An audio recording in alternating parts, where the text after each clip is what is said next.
Cancer healer centre, a new beginning. Pahalgam हल्ल्यामध्ये सहभागी असलेल्या 2 दहशतवाद्यांची घरं जमीनदोस्त. अनंतनाग दहशतवादी आसिफ शेखचं घर स्फोटात, तर आदिलचं घर बुलडोझरनं पाडलं. सुरक्षा दलाची मोठी कारवाई. पहलगाम हल्ल्यानंतर नियंत्रण रेषेवर गोळीबार. पाकिस्तानी सैन्यानं गोळीबार केल्याची माहिती. भारतीय सैन्याकडून सुद्धा जोरदार प्रत्युत्तर. पाकिस्तानी लष्करानं नियंत्रण रेषेच्या बाजूला सैन्याची संख्या वाढवली. दरम्यान पाकिस्तानी सैनिकांना बंकरच्या आतूनच पाळत ठेवण्याचे आदेश. आंतरराष्ट्रीय सीमेवर सुद्धा भीती. पहलगाममधील हल्ला झालेल्या घटनास्थळावरून TV9 मराठीचा ग्राउंड रिपोर्ट. बैसरन व्हॅलीतील सध्याच्या परिस्थितीचा आढावा. अतिरेक्यांच्या हल्ल्यानंतर परिसरातील वस्तू अद्यापही तशाच्या तशाच. जम्मू काश्मीरमध्ये 2 दिवसात चौथी चकमक सुरू. बांदीपोरा जिल्ह्यामध्ये लष्कराचा दहशतवाद्यांना वेढा. लष्कर-ए-तोयबाच्या एका दहशतवाद्याचा खात्मा, तर भारताचे 2 जवान जखमी. भारतीय सैन्याचा राजस्थानमध्ये युद्ध सराव. भारत फ्रान्सकडून आणखी 26 राफेल विमानं खरेदी करणार. फ्रेंच राजदूतांच्या उपस्थितीमध्ये या करारावर स्वाक्षरी होणार.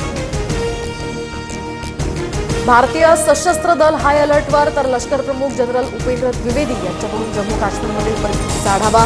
15 कॉर्प्स कमांडर्सकडून सुरक्षेसह दहशतवाद्यांवर केलेल्या कारवाईसंदर्भात घेतली माहिती. पाणी थांबवणं म्हणजे युद्धासारखी कारवाई. भारतानं सिंधू पाणी करार स्थगित केल्यानंतर पाकिस्तानचा जळफळाट. पाकिस्तानकडून हवाई हद्दीसह भारतासोबतचे सर्व व्यापार बंद. 48 तासात पाकिस्तान सोडण्याच्या सुद्धा सूचना. दिल्लीतील 900हून अधिक बाजारपेठा आज बंद राहणार. 1500 कोटींच्या व्यवहारावर आता परिणाम होणार.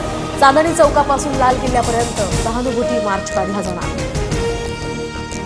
जम्मू काश्मीरच्या पहलगाममधील हल्ल्याच्या निषेधार्थ अकोला, जळगाव, अमरावती, नांदेड, येवला शहर बंद.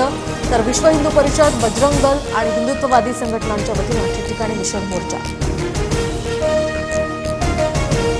सिंधू पाणी करारावर आज महत्त्वाची बैठक. गृहमंत्री अमित शहांच्या निवासस्थानी बैठक होणार. भारत सरकारकडून करारात बदल करण्यासाठी पाकिस्तान सरकारला नोटीस. विरोधी पक्षनेते राहुल गांधी जम्मू काश्मीर दौऱ्यावर. पहलगाम दहशतवादी हल्ल्यातील जखमींची भेट घेणार.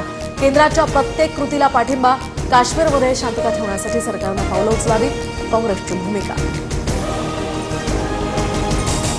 श्रीनगरहून 232 पर्यटकांना घेऊन तिसरं विमान आज महाराष्ट्रात येणार. मुख्यमंत्री फडणवीसांच्या निर्देशानुसार विशेष विमानांची व्यवस्था. जम्मू काश्मीरात अडकलेले 500 पर्यटक आतापर्यंत सुखरूप परतले. मालेगावमध्ये 9 ठिकाणी ईडीची छापेमारी. बनावट जन्म आणि मृत्यू दाखले बनवल्याच्या प्रकरणात मनी लॉन्ड्रिंगचा हा गुन्हा दाखल. ईडीकडून मोठी शोध मोहीम सुरू. शिंदेंविरोधात व्यंगात्मक गाणं करणाऱ्या कुणाल कामराला हायकोर्टाचा मोठा दिलासा. चार्जशीट दाखल करेपर्यंत अटकेपासून अभय. मात्र कामरावरील दाखल गुन्हा रद्द करण्यास नकार. चेन्नईला जाऊन पोलिसांना जबाब नोंदवण्याचे आदेश. मेधा पाटकरांना दिल्ली पोलिसांकडून अटक. तर आज साकेत कोर्टात सुनावणी होणार. उपराज्यपाल सक्सेना यांच्या मानहानी संदर्भात तक्रारीनंतर आता ही कारवाई. पुण्यातील विकास कामांवरून अजित पवारांनी पालिका आयुक्तांना झापलं. फुलेवाड्याच्या विकासासाठी 200 कोटी देऊन सुद्धा कामाच्या हालचालींना वेग नाही. विद्यार्थ्यांच्या वसतिगृहाचं काम सुद्धा धीम्या गतीने सुरू असल्यामुळे दादा संतप्त. चंद्रपूर जिल्ह्यामध्ये तापमानाचा पारा 45.9 अंशांवर. वाढत्या तापमानामुळे व्याघ्र प्रकल्पातील दुपारच्या सत्रात सफारीच्या वेळेत बदल. तर आता दुपारी 3 ते संध्याकाळी 7 वाजेपर्यंत सफारी होणार. Cancer healer centre, a new beginning.